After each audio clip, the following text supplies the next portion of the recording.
Movie inaanzia hapa, tunaona bidada mmoja muda huu anaandaliwa ama anafanywa makeup ili aweze kwenda kufunga harusi. Sasa marafiki zake, mama yake wanazidi kumpongeza kwa sababu hii ni hatua kubwa ambayo ameweza kuifanya kwenda kufunga ndoa. Sasa picha ni kama zote, anazidi kupiga picha nyingi za ukumbusho ili hata watoto wake waje waone picha za mwanae. Sasa zawadi nazo ni nyingi, lakini kuna huyu rafiki yake mmoja ambaye alimletea zawadi muda huu na alikuwa anamshamsha sana kumwambia kwamba nahitaji aone anavyoifungua. Sasa bidada bila yana yote akaanza kuifungua ile zawadi ambayo ameletewa na rafiki yake wa muda mrefu sana. Sasa wakati anafungua hivi anashangaa anakuta picha za mume wake mtarajiwa akiwa amelala na huyo mwanamke ambaye ameleta hiyo zawadi. Sasa bidada naye akashtuka, yani kama ameshangaa sana kuona amemletea picha kama hizo. Isitoshe leo ni siku yake ya harusi. Sasa bidada akawa amemshangaa sana. Huyu bidada hapo anaitwa Nicola. Sasa Nicola akamwambia hivi umekuja kuniletea utani hapa? Sasa bidada akaanza kumfumua pale. Huku upande wa pili kwa babu harusi ama bwana harusi muda huu alikuwa anapongezana kwa kunywa wine kama zote, lakini Nicola akaingia. Sasa akaja kumwambia kwa umeamua kuniletea drama. Akamwambia kwamba hizi picha ndo nimeletewa na mwanamke wako sasa hivi. Sasa jamaa kushtuka hivi anaona mama yangu leo ndoa itafungwa kweli.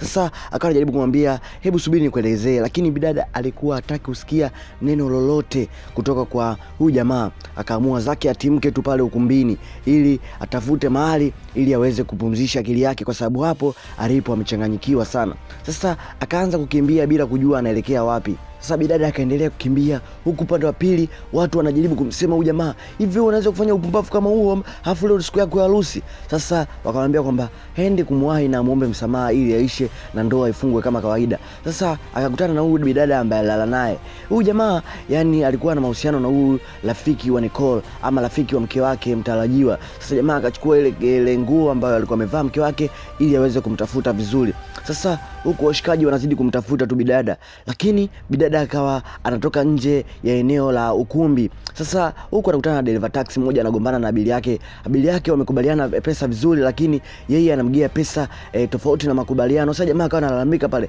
hivi nyinyi wateja mpo vipi? Lakini bidada akamwambia kwamba hebu mimi nitakulipa kiasi chochote unachokihitaji, hebu nipandishe kwenye hiyo gari yako. Sasa akamuomba sana kwamba aondoke naye, lakini huyu jamaa akamwambia mimi sijamaliza kudai langu, lakini bidada akamwambia kwamba nitakulipa mara 10 zaidi. Sasa jamaa naye anakuja kumuuliza huyu mshikaji, vipi umeona mwanamke mmoja hapa amevaa shela? Jamaa akamwambia mimi sijamuona huyo mwanamke na simjui. Kwa hiyo chapa lapa. Afu muda huo tena amechafukwa na amepewa hela nusu. Afu anaambiwa mambo mengine. Yani akaamua tu amtimue pale na akawa anaingia zake kwenye gari ili aweze kuchapa lapa. Kumbuka amebeba mke wa mtu ambaye alikuwa anatarajiwa kufunga ndoa leo, lakini kutokana na majambo ambayo yametokea bidada anaamua kusepa zake tu. Sasa huku upande wa pili wanangu wamemtafuta wakamkosa. Kumbe huku upande wa pili amechukuliwa na driver taxi na bidada akiwa kwenye gari ni analia. Sasa jamani anashangaa vibaya. Huyu bidada amekutwa na nini mpaka analia na amevaa shela la harusi na bwana wake anamtafuta kama hivyo? Sasa haya mambo sio kuingilia sana. Huku upande wa pili bwana mama mkwe ama mama wa Nicola huku ni kilio tu, kwa sababu hajui mwanae ameelekea wapi, hajui mwanae ataamua nini. Je, akiamua kujiua? Sasa mama ni analia sana, yani analia na anamvuta jamaa kwamba jamaa makosa yote ni ya kwake, kwa sababu bila kufanya mapenzi na rafiki yake yasingetokea hayo. Sasa jamaa ni kuomba msamaha, yani jamaa kifupi ndo alikuwa analaumiwa kwenye kila kitu kwa sababu ya kuchiti yasingetokea hayo. Sasa upande wa pili jamaa ilibidi asimamishe gari, yani asimamishe taksi yake. Sasa bidada akamuuliza kwa nini unaamua kusimamisha hapa, na akamwambia kwamba atamlipa pesa yoyote ili mradi tu ampeleke. Sasa jamaa akamwambia kwamba mimi siwezi kupeleka kwa sababu sijui direction unaelekea, kwa hiyo siwezi kuendesha gari tu wakati nachoma mafuta. Na akamwambia kwamba ni vyema ushuke kwa sababu hapo ulipo huna taksi ndala, kwa hiyo ni vyema tu uondoke na utoke nje ya gari yangu kwa sababu huna hata shilingi 100. Kwa hiyo tembea. Sasa bidada naye kwa sababu aliona hapa angalau amenipa msaada kidogo, akaamua zake tu aondoke, lakini kikweli hajui anaelekea wapi. Sasa bidada akaanza kuzunguka mtaani ili aweze kujua ama anaweza kupata mahali ili aweze kurefresh akili yake. Sasa akajikuta amepanda mpaka kwenye flyover moja hivi. Sasa akiwa pale jamaa yani dereva taxi, katika zunguka zake akajikuta amekutana naye tena mara ya pili. Sasa akaona hii kama ndo njia nzuri ya kukaa naye vizuri ili waweze kuzungumza nini kimemsibu mpaka ameamua kuondoka kwenye harusi yake. Sasa bidada akaanza kumpa story kwamba mume wake ameweza kumchiti na rafiki yake. Yani kuchitiwa sio shida, shida amechiti na nani. Sasa dada kinachomuma zaidi ni kwamba jamaa yake ama huyo mume wake mtarajiwa alikuwa amechiti na rafiki yake wa karibu sana, na rafiki yake ambaye walikuwa na ukaribu mkubwa. Sasa jamaa baada ya kuona bidada na matatizo makubwa ilibidi ampeleke magetoni. Sasa hapo magetoni kwenyewe anakaa na rafiki yake. Sasa hii itakuwa ngumu sana kwa yeye kuishi hapa kwa sababu huyu jamaa haishi peke yake, yani anaishi na rafiki yake.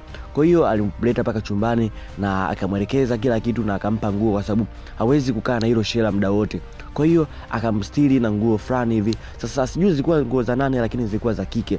Kwa hiyo akamwambia na akampa maelekezo yote na sehemu ya kuoga. Sasa bidada akasema kwa siku ya leo itanistiri sana. Sasa jamaa akawa zake ametulia pale. Sasa rafiki yake alikuwa ameenda kazini na akamwambia kwamba leo hawezi kurudi. Kwa hiyo jamaa akasema kwa siku ya jamaa hatorudi, bidada akistay fresh. Sasa hii kidogo jamaa si ndo anarudi bwana. Yani na jamaa anashangaa, we leo usisema utakaa kazini huko utalala kazini, imekwaje umerudi? Jamaa akamwambia mimi nimeamua tu nirudi zangu tu nyumbani kwa sababu nimeona kulala kazini so poa. Sasa jamaa ilibidi aanze kumpa story kwamba leo amemsaidia mwanamke mmoja ambaye amechitiwa na mume wake. Sasa ameshindwa hata kuendelea na harusi na leo ndo ameamua kumsaidia. Sasa jamaa naye alikuwa muelewa sana. Huku upande wa pili bidada amelala na shela lake tu, ni kilio tu kwa sababu leo amepigwa tukio ambalo hajawahi kupigwa toka nazaliwa. Sasa huku wauni wamelala zao sebleni nini, jamaa ilibidi alale kwenye kiti ili amwachie mshikaji wake alale kwenye kochi. Sasa bidada akihitaji kuongea na familia yake ili awaambie kama yeye yuko salama. Sasa akatumia simu ya mshikaji ambaye amemokoa ama huyu dereva taxi. Bado hatujaambiwa huyu jamaa anaitwa nani. Sasa huku bidada akabidi ampigie mama yake na kumwambia kwamba hapa alipo yuko salama kwa 52%. Sasa yani alisaidiwa lakini bado alikuwa haamini vizuri. Sasa palipokucha asubuhi jamaa bado amelala lakini mshikaji wake alikuwa tayari kashaamka. Sasa jamaa anaamka hivi shingo yote inamuuma kwa sababu alilala pale kwenye kochi. Sasa akamkuta mshikaji wake bado amelala, akasema huyu fala ngoja nimshtue. Sasa kumshtua hivi jamaa aliruka huyo, yani kama alipagwa fulani hivi, alihisi kama matatizo. Sasa anashtuka hivi, vipi mwanangu, mbona unataka tuone kwa pressure? Akamwambia hivi, wewe hujui muda gani? Huu si muda kwenda kazini. Haya, changamka, kamtoe mwanamke wako ili niweze kutumia bafu langu nioge niende zangu kazini. Jamaa akawa anaendelea pale kujiandaa. Sasa huku jamaa ameingia ndani, amuoni yule bidada. Sasa anashangaa huyu bidada ameondoka au? Sasa huyu jamaa anaitwa Austin. Sasa anashtuka hivi, bidada tayari kumbe kashaondoka, yani asubuhi na mapema sana, yani kabla jamaa hajaamka yeye alikuwa shastembea. Sasa akabidi amwambie mshikaji wake kwamba yule bidada bwana ameshaondoka. Sasa jamaa akashangaa, ameondokaje hata kuaga? Sasa jamaa akawa anaogopa. Sasa lakini upande wa pili bidada ameweza kufika kwenye familia yake na akawa analia sana kwa sababu lile jambo alilopigwa lilikuwa sio jambo dogo, kwa sababu rafiki yake ndo amechiti na boyfriend wake. Sasa hili limemuumiza sana na linamkosesha la. Sasa mamake akamwambia kwamba wewe uwe strong tu na uamini kwamba ile ilikuwa sio bahati yako. Sasa huko upande wa pili Mr. Chita ndo amekuja sasa muda huu baada ya kusikia Nicole amerudi. Sasa ile anataka kuingia akazuiliwa, akaambiwa kwamba aondoke. Sasa jamaa anaitwa Ethan. Sasa ndo amekuja kumuona mke wake mtarajiwa huku akiwa ameshampiga tukio kwa sababu alimwacha na alimbaya sana. Sasa mwezi mmoja baadaye baada ya kukataliwa pale, bidada akiwa nyumbani kwake na alikuwa anafanya usafi, lakini akajisikia kichefuchefu, libidi akatapike. Sasa dalili ya kichefuchefu kama hicho ambacho hakina sababu, hiyo ni mimba tu. Sasa bidada akaja kugundua kwamba kwa sasa wala haoni siku zake, kwa hiyo hii bila shaka ni mimba tu ameipata. Sasa akawa anapata mawazo sana. Sasa hii mimba jamani, nishabeba mimba hapo mwanaume mwenyewe ndo tushagombana. Kwa hiyo itakuwaje sasa? Yani bidada akajikuta ameingia kwenye mawazo mazito. Sasa akajikuta amepata mawazo ya kwenda kuitoa hiyo mimba kwa sababu baba wa mtoto mwenyewe hana yani haeleweki. Kwa hiyo ilibidi tu akaifyatue tu hiyo mimba. Sasa akabidi aingie zake pharmacy akachukue dawa za kufyatua mimba. Sasa akaita huba moja. Sasa kumbe ile huba aloita ilikuwa ni ya Austin. Sasa bidada anaingia hivi akashtuka, akawa ameka dawa zake pale kwenye gia. Sasa Austin ndauo yuko serious kinoma, lakini bidada ilibidi awe yani ajishushe, akamwambia samahani, lakini jamaa akamwambia hamna shida, nimeshakusamehe kwa sababu siku hiyo ulikuwa umechanganyikiwa sana, kwa hiyo ilibidi tuondoke mapema. Sasa huku jamaa akaanza naye kupiga naye story na wakaidiana kwamba watakuwa marafiki kuanzia sasa. Sasa jamaa Austin akawa anapiga story nyingi kwenye gari hapo, mambo nayo yakaanza kuwa mengi. Sasa bidada naye ikaonekana kwamba kwa sasa hivi yuko na furaha sana. Sasa huku bidada muda huu yuko zake chumani kwake anatafuta ile dawa ili aifatue hiyo mimba, anashangaa dawa haioni. Sasa akawa anakumbuka, hivi ile dawa niliacha wapi? Akakumbuka kwamba ile dawa aliacha kwenye gari la Austin. Sasa hapo ndo akapagawa zaidi. Sasa akiwa ametulia pale akashangaa mlango unagongwa. Yaani sasa ajui nani ameingia au nani amekuja na amemgongea mlango wake. Kufungua hivi mlango anakutana na Austin. Austin amemletea ile dawa ya kufyatua mimba. Sasa Austin baada ya kuleta dawa na akaona kama kazi yake imeisha, akaamua zake tu chape rapa. Sasa akawa anaaga pale ili aondoke zake, lakini bidada akasema huwezi kuondoka kama hivyo. Wewe tumekutana na sasa hivi umeamua uwe rafiki yangu na umesema uwe rafiki yangu. Sasa kwa nini unaamua uondoke hivyo? Ingia kwanza ndani. Kweli jamaa aliweza kuingia ndani, lakini bidada alikuwa na mawazo sana. Yaani mgeni amekuja lakini akajikuta alikuwa na mawazo sana. Sasa Austin akasema ngoja nisimwache bibi hivi hivi, ngoja niendelee kumfariji tu. Sasa akawa anamwambia kwamba wewe kuwa strong, wewe unaweza kumlea mtoto wako mwenyewe, usifyatue hiyo mimba.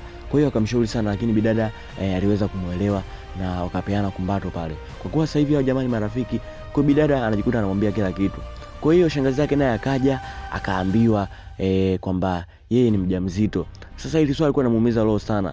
Sasa leo Ethan akaitwa nyumbani kwa kina Nicole. Sasa taarifa ambayo imekuja leo ni kwamba Ethan alimpa Nicole mimba. Sasa hiyo mimba mzee ipo kwa Nicole. Sasa jamaa baada ya kupata taarifa kwamba Nicole ni mjamzito na ni mimba yake, jamaa alifurahi sana, lakini familia ilikuwa ina furaha kwa sababu jamaa amempiga tukio na Nicole sidhani kama anaweza kumsamehe. Sasa jamaa anazidi kufurahi, lakini baada ya furaha kidogo akakumbuka kwamba yeye hawako sawa na Nicole. Kwa hiyo ilibidi amfuate Nicole na akamwambia kwamba nimpate taarifa kutoka wazazi wako kwamba wewe una mimba yangu, lakini bidada hakumjibu chochote. Sasa jamaa alijua kabisa kwamba amemkosea. Kwa hiyo akazidi kumwomba pale msamaha. Sasa akawa anamwambia kwamba mimi binadamu naweza kukosea, ninakosea. Kwa hiyo ninapokosea nahitaji kusamehewa. Sasa akawa amemshika pale, lakini bidada alikuwa hataki hata kuguswa naye. Sasa huku tunaona jamaa anamuomba msamaha, lakini bidada alikuwa hataki msamaha mshikaji kwa sababu amemchiti na rafiki yake. Hiyo ni dharau kubwa sana. Sasa huku upande wa pili jamaa baada ya kugundua bidada na mimba, alikuwa ameandaa matunda pale ili ampelekee. Sasa mwanae anapofika hivi, huyu jamaa anaitwa Jackie. Sasa huyu ndio rafiki yake, yani zaidi ya ndugu. Kwa hiyo jamaa akachukua kiepo chake kimoja baada kujua huyu jamaa anapeleka haya matunda kwa demo, akasema acha mimi nichukue kwanza vitamini mimi. Sasa jamaa kusearch hivi vizuri akagundua tu kwamba hapa kuna epo alipo. Sasa akawa amecheka sana, na baada ya kugundua kama huyu ndo mshikaji wake ndo amechukua hilo epo. Sasa akaangalia, akabidi akaliangalia kwenye draw. Sasa akalikuta epo, jamaa akawa anaangalia hivi kwa aibu, shakamatwa hapa. Sasa jamaa akamwambia nikugee au kanunue, acha ubaili. Unajua tena marafiki, akaona iko ni kitu cha kawaida sana. Sasa jamaa akafika kwa Nicole mapema sana na akamkabidhi mzigo wake. Sasa Nicole akamkaribisha ndani.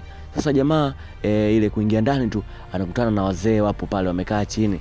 Sasa akaanza kuwasalimia pale. Sasa bidada akamwambia kwamba huyu ndio Uba ambaye alisaidia siku ile kwenye sherehe. Sasa walimshukuru sana baada ya kumsaidia kwa sababu siku ile alikuwa na hali mbaya sana. Kwa hiyo walimshukuru sana na wakabidi wawapishe ili wapige story mbili tatu. Na kweli bwana, stories ziliendelea kwa sababu kwa sasa hawa ni marafiki wawili ambao wanapendana sana. Sasa akamwambia kwamba kila siku nitakuwa nakutembelea ili nijue hali yako. Sasa Ethan huku leo amekuja amemletea mazawadi kibao. Bidada akapokea kama kawaida, lakini alikuwa na hasira kama zote. Muda huu Austin naye anaingia. Sasa jamaa anashangaa huyu naye nani? Lakini Austin alivyokuwa anaingia Nicole alikuwa anaonekana kwamba ana furaha sana.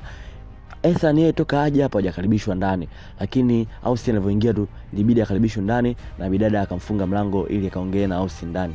Story nazo zikawa nyingi, bidada ikabidi atoke ili akamtafutia hata kinywaji jamaa aweze kukipiga hapo ili story ziende vizuri. Baada ya kukaa sana ilibidi watoke hata watembee ili wabadilishe mawazo na wa refresh akili zao na wapate hewa nzuri. Sasa story nazo zikawa nyingi sana na bidada alikuwa anafurahi sana huyu jamaa kwa sababu jamaa alikuwa na story. Sasa leo akawa amemtafutia kazi bwana. Yaani Austin alikuwa na elimu yake fulani ya biashara, lakini alikuwa hana kazi. Sasa bidada baada ya kuambiwa hivyo ilibidi amtafutie kazi. jamaa baada ya kucheki hii kazi akasema mwanangu, hii lazima nipambane sana. Sasa leo asubuhi na mapema sana tunamuona Nicole akiwa ameamka sasa hivi anashangaa breakfast ipo tayari. Yaani jamaa sasa hivi anajitahidi sana kumfurahisha bidada. Sasa bidada hawezi kumkataa kwa sababu sasa hivi ana mimba yake. Kwa hiyo jamaa akiulizwa anasema wewe una mimba yangu. Kwa hiyo wewe mimi sijali kuhusu wewe, najali kuhusu mwanangu.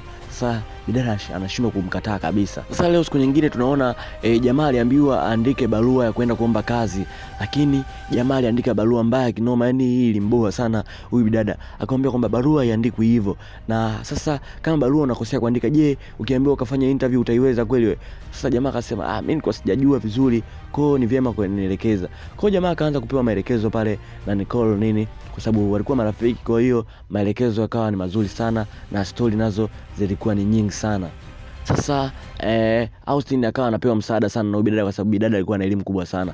Sasa leo akaambiwa afanye interview, yani afanye mazoezi ya interview, kwamba akiwa na anaulizwa maswali na ataje wazifa yake, yani aelezee kwa confidence kubwa. Sasa jamaa alikuwa anaogopa. Sasa siku zinazozidi kwenda jamaa confidence inazidi kwa juu na akajikuta ana perform vizuri sana. Yani alikuwa anafanya mazoezi kwa kutumia simu yake, lakini akajikuta anafanya vizuri mpaka bidada akawa anavutiwa sana na yale maneno. Sasa baada pale jamaa alimshukuru sana, kwa sababu bidada ndo amefanya kila kitu mpaka yeye ameweza kuperform vizuri. Na bidada naye alimshukuru kwa kila kitu. Sasa siku inayofuata tunamuona Ethan naye akiwa amekuja. Sasa mpaka sasa hivi alikuwa tayari kashaweza kuuteka moyo wa bidada tena, na bidada alikuwa anampenda sana Ethan. Sasa ilikuwa rahisi sana. Kwa hiyo baada ya breakfast vitatu viwili bidada akawa ameshingia tena kwenye line. Kwa hiyo jamaa akawa tayari kashafanikisha kuuteka moyo wa bidada. Kwa hiyo huku upande wa pili sasa jamaa akiwa amelala, yani aelewi, na leo alikuwa hataki kuendesha gari yake.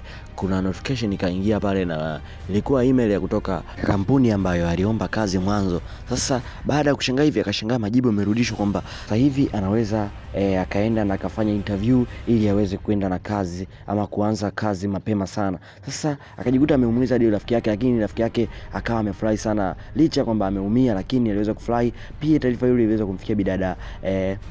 Na ilikuwa ni taarifa njema sana, na Nicole aliweza kufurahia sana hiyo taarifa, na ilikuwa ni furaha sana kwa wawili, kwa sababu jitihada kubwa walizofanya zimezaa matunda. Sasa jamaa aliweza kumshukuru sana. Sasa wakati wamefurahi sana usiku na jamaa akawa amelala pale kwenye kochi. Sasa ile situation alikuwa amelala nayo, nakumbuka huyu bidada yeye ni mjamzito. Sasa maza akaja pale na akawa anauliza, hii ni mambo gani mnaileta hapa nyumbani kwangu? Sasa jamaa ikabidi achukue viatu vyake ili aweze kutembea hapo, kwa sababu ameona dalali kama ameshaharibu. Akawa anaangalia nini amesahau, akaamua aondoke. Lakini mama huko akawa anamlalamikia kwamba mwanangu, wewe ni mjamzito, sio unafanya mambo ya kijinga. Sasa jamaa akaana mwadisia rafiki yake, lakini rafiki yake alikuwa amefurahi sana. Sasa jamaa akamwona kama huyu rafiki yake ni mzingwaji na anamsema. Sasa jamaa alikuwa anamwambia kwamba wewe achana ule mwanamke, kwanza ni mjamzito na alikuwa anataka kuwa mke wa mtu, wewe unamshubukia nini? Akaamua kurudi kwa mume wake. Sasa huko upande wa pili jamaa anazidi kufanya jitihada, kwa sababu hata bebe nayo inaonekana ishaka kwenye line. Sasa Nicole muda huo naye ameamka, anakutana na breakfast kali kama hii, lazima ukuta tu aingie kwenye line. Sasa jamaa akamwambia kwamba mtoto wangu anaendeleaje, lakini bidada akamwambia kwamba anaendelea vizuri nini, yani anamaanisha kwamba anaendeleaje. Sasa mambo yanazidi kuwa mazuri. Sasa jamaa leo amekuja anakutana na maza yake na Nicole. Sasa anamwambia kwamba Nicole nimemkuta, lakini bidada anamwambia maza anamwambia kwamba hayupo kwa sasa hivi nyumbani. Sasa ilibidi amwambie kwamba rafiki yake, mimi nimempigia simu Nicole na Nicole ameniambia kwamba yuko nyumbani, lakini mama yake amesema hayupo nyumbani. Sasa jamaa akamwambia kwamba pale mpaka sasa hivi familia haikutaki, wewe unaendelea kuihangaikia ya nini? Sasa jamaa akaona aondoke zake. Sasa huko upande wa pili kuna watu wanapiga picha, kumbe muda huo Nicole na Austin walikuwa wamekutana na stories zilikuwa ni nyingi sana, na jamaa mpaka sasa hivi inaonekana kwamba alishatokea kumpenda Nicole. Sasa huko upande wa pili tunaona Nicole akiwa kwenye chakula cha jioni. Sasa hii leo ilikuwa ni familia inakula kwa pamoja, na walikuwa wanamkaribisha tena Ethan. Sasa Ethan naye alikuwa anakula na familia ya Nicole. Sasa baadaye Nathan ilibidi akae na Nicole wakiwa wanaoshaosha vyombo ili aweze kumuomba msamaha kwa sababu amefanya mistake kubwa. Kwa hiyo alihitaji kumuomba msamaha sana. Sasa bidada kwa kuwa alishaanza kuona jitihada za huyu jamaa kwamba anahitaji kubadilika, kwa hiyo akaona kwa nini asiweze kumkubalia tu. Kwa hiyo jamaa naye akawa anazidi kujitetea kwamba ni bahati mbaya, ni majaribu tu ya shetani. Yaani shetani alihusishwa hapo mpaka nahisi na yeye alishangaa. Baadaye makumbato akaendelea na jamaa akawa amesamehewa. Kwa hiyo sasa hivi mtu wake. Sasa baada ya wiki moja tunaona Nathan na Nicole kwa sasa wapo pamoja, lakini huku Austin alikuwa afahamu. Akaja kumsalimia hapa Austin, amsalimie Nicole na amwambie kwamba anaendeleaje, lakini Nathan alimuita Nicole. Sasa bidada ilibidi aondoke tu pale. Yaani akamwacha Austin mdomo wazi, yani anashangaa, yani kaachwa solemba. Waswahili wanakuambia kaachwa kwenye mataa. Sasa jamaa kurudi nyumbani hivi ana mawazo sana, yani anashindwa hata kula. Sasa jamaa yake akatokea hapa ambaye anaitwa Jack, akamwambia hivi, wewe unaweza kumpenda mwanamke ambaye amekimbia ndoa yake na kwa sasa hivi wamerudiana, tena istoshe ana mimba, wewe tena huyo ndo unamuona mwanaume mwanamke wa msingi. Sasa huko upande wa pili bidada anazidi kumwambia kwamba anamuonea huruma sana Austin kwa sababu alishaanza kumpenda na yeye alikuwa anaona hilo. Sasa hivi atapitia hali ngumu sana kwa sababu mimi na Nathan tumesharudiana. Sasa huko upande wa pili Nathan akiwa na Nicole, muda huu alikuwa anapetiana na jamaa akiwa anafanya kazi kwenye laptop nini. Sasa jamaa akasikia mlango umegongwa, anashangaa kuna mimba nyingine imeingia hapa. Sasa huyu ni rafiki yake na Nicole ambaye alifanya mpaka harusi ishindwe kufungwa. Huyu bidada bwana anaitwa Pierre. Sasa kwa kuwa jina lake ni gumu, ngoja tumuite tu Pia. Sasa akamwasha kibao kisha kaingia ndani. Sasa alijua kabisa Nicole kwa sasa yuko hapa nyumbani. Sasa Nicole naye anashangaa, hii ilikuwaje? Huyu amepata mimba lini? Na jamaa anajitetea kofi lingine. Hapo akawa ameshakula makofi yake mawili mazuri. Sasa ikawa tunakumbushwa kwamba ilikuwaje mpaka akampa mimba Pierre. Sasa Pierre siku ile baada ya kuona jamaa na mawazo sana ya kushindwa kufanya na harusi, sasa wakajikuta walikiwasha bwana. Sasa baada ya kumuelezea hapo vizuri na kwamba Pierre ndo alimuingiza kwenye majanga kama hayo, lakini bidada alikuwa hataki kusikia chochote. Sasa kumbe hata zile picha siku ile aliziweka kwenye zawadi ilikuwa ni lengo, kwa sababu anampenda sana Nathan. Kwa hiyo akaamua amwekee picha ili harusi ishindwe kufungwa, na kweli bwana aliweza kufanikiwa kwa 100%. Ndoa ilishindwa kufungwa. Sasa leo ndo nagundua kwamba huyu bidada anampenda sana Nathan, lakini Nicole anapendwa na Nathan. Sasa mimba jamaa mpaka sasa hivi ana mimba zake 2 zimetulia, lakini hapo bidada tumbo linamuuma. Bidada naye anashangaa. Sasa alipelekwa hospitali ili aangaliwe mtoto anaendeleaje, lakini kiukweli mimba iliweza kutoka kwa sababu alipata mshtuko mkubwa sana. Sasa huku upande wa pili Nathan anaingia hivi, anamuona Nicole akiwa amelala pale, alikata jicho mpaka kaamua zake tu aangalie kwa mbali na aondoke zake. Sasa muda huo Nicole alikuwa na hali mbaya sana. Sasa kwa kuwa mimba yake imetoka alikuwa na majonzi. Sasa miezi 3 baadaye tunamuona Nicole akiwa yuko na Austin. Sasa Austin akanamwambia kwamba kwa sasa hivi unaonaje kama tusitengeneze familia mimi na wewe? Kwa hiyo bidada akamwambia kwamba mimi nahitaji mtoto wa kike. Kwa hiyo unaonaje kama tukamtengeneze mtoto wa kike sasa hivi? Sasa Austin akawa ameulizwa swali rahisi lakini ni gumu kulijibu. Lakini jamaa akasema sawa, tukamtengeneze mtoto wa kike, na wakawa wanaenda zao. Na huo ndio mwisho wa mzigo huu. Usahau kubonyeza neno subscribe. Asante.